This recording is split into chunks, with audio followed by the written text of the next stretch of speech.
Hey again, so now I'm finally going to do my top 10 favourite covers ever. So I finally managed to narrow it down to about 10. Well, it's 11, but one is like a set, so that counts, right? As one. So yes, at number 10, it's Die For Me by Amy Plum. I've heard some people say Plume, but because there's no E, I'm kind of going with Plum. And just to say that these are simply based on covers, because some of these I haven't even read yet.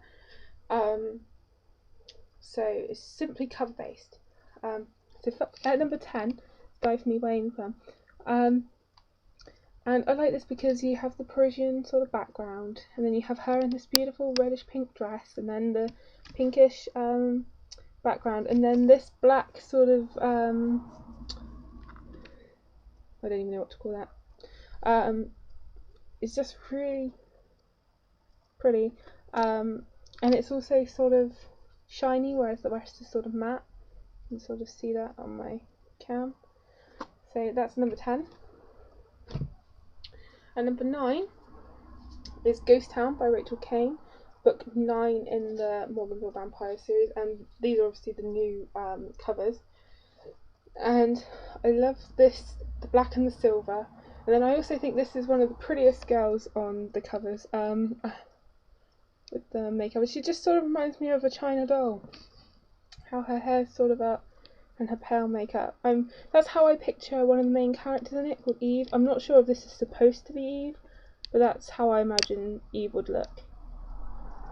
And I love that on each of them they have this.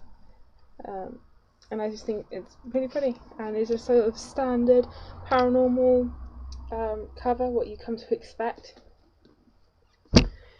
Number 8, it's Angel by Ellie Weatherly. Now this is actually my favourite book, but the cover, I prefer the US hardback cover, where it's called Angel Burn, but this has been out over here for almost a year now, and I don't know how well the colour comes up, but it sort of blends.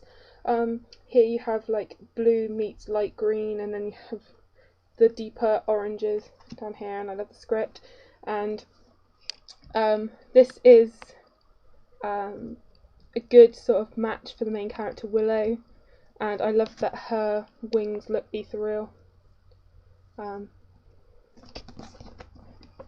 yeah, I do. Favourite book, but it's not my favourite cover. So 10 minutes. Alright, okay. At 7 I have Perfect Chemistry, and whoa, what am I doing? Rules of Attraction by Simone Alcalez. These count as book 7. And I know they're sort of cheesy romantic covers.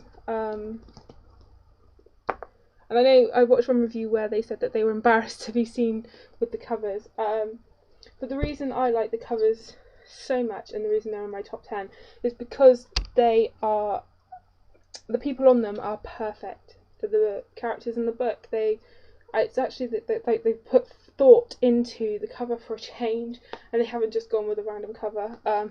So that is perfect for Alex and Brittany. Perfect. And then again, even though you can't see them so much on this one, Carlos and Kiara, but this scene happens in the book, and I think that's great to actually incorporate that on the cover, because some, they have no relevance whatsoever, and I don't know what the cover people were thinking on some books. But yeah, so that's book 7. Book 6 is Anna and the French Kiss. Now I haven't read this yet because literally everybody has read this. Well, I know in the US especially, but here in the UK, you can't go into a bookstore and actually pick this up. You have to order this online. So I don't know why it just doesn't seem to be as known here. But I've got it, and the reason it's on my top 10 and it's at number 6 is because of the vibrant colours. I love that you have the vibrant green, and then you have the blurred sort of Paris in the background, and then the characters stand out in bright white and black. And I just think it's a really striking cover, and it's perfect for a sort of teen chick lit book. And what also wins it over to me is the beautiful purple hardback cover. It's just really beautiful, and that's why I like it. So even though it's sort of standard, it's not standard, but I don't know, I just think it's really striking. I guess is why I like it. Okay, at number 5, it's Jane by April Lindner. And even though some people say it's kind of a dreary sort of cover and then it just has Jane in pink, the reason why I like it, and I haven't read the book yet, but I know the concept of the book and what it's all about. What I like about it is if you cover up Jane, I'm not doing this very well at all, right, like that, the picture you have left of the girl on the dark dreary moor is a sort of setting that's in a lot of historical literature, like especially the Brontes, like Wuthering Heights and Jane Eyre, for example. They do go on these dark moors, and you know, Jane Eyre especially is walking along a road and when it's dark and it's windy and it's wet. So I think that incorporates the historical aspect of it, because that's the sort of cover you expect on an old historical novel by, say, Austen or the Brontes. But then you have Jane in pink, and that sort of incorporates the fact that it's a new take on it, it's modern. I'm probably reading too much into this, but that's how I interpret it, that it's a new take on the classic, which is what the book's all about, so that's why I like it. Yeah, at number 4, it's another kind of really well-known book, and that's Jessica's Guide to Dating on the Dark Side. And I like this because these are how I imagine the people to be again. Jessica, sort of normal looking, but then the dress and the necklace she's wearing all play a part in the story. So I like that that's showing that on the cover. And even though you can't see his face, he is the perfect Lucius Radescu.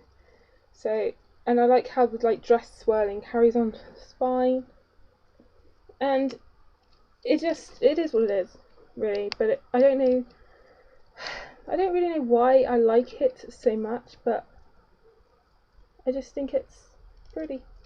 I guess I'm not doing this very well at all. Okay, at number 3, it's Everlasting by Angie Fraser, and I like this because it's basically 2 colours. Really, really pale blue and lilac, and it's got this map of the world which is all relevant to the story because they go travelling and it's an adventure, and I just think it's really beautiful colours. Basically I'm turning into a kid now, but I like that when you take the dust jacket off, it's white. This white is sort of speckled, yeah, and then purple, and I love the font and description. So that's Everlasting by Angie Fraser. Again, I haven't read that yet. I literally got that in my last haul, but I am really looking forward to reading that. Okay, at number 2, I was really torn as what to have as my number 2 and what to finally actually be number 1, but at number 2, it's Nevermore by Kelly Cray. Again, this is another book that you can't really go into a bookstore here and it be there. It's really odd, but this is my favourite read of the year and my second favourite book overall. And I like this because, again, they look like the characters they're meant to be. This is exactly how I picture Isabel. You know, she's a blonde cheerleader, yada yada yada. And Baron is a goth guy, which you don't get very often in these young adult books. So, you know, always a jock or, you know, intelligent guy, but they're never a goth. And in the original cover, I know he has a lip ring, so it's a shame the lip rings are not on here, because then it would be dead on, because he's supposed to have a lip ring, but I don't know why that was taken out. And again, this is written in purple. That's relevant because the main character writes in purple. And then on the back, she's in this dress, also relevant. And then also, I don't know how well you can make it out. I need to catch the sun. There.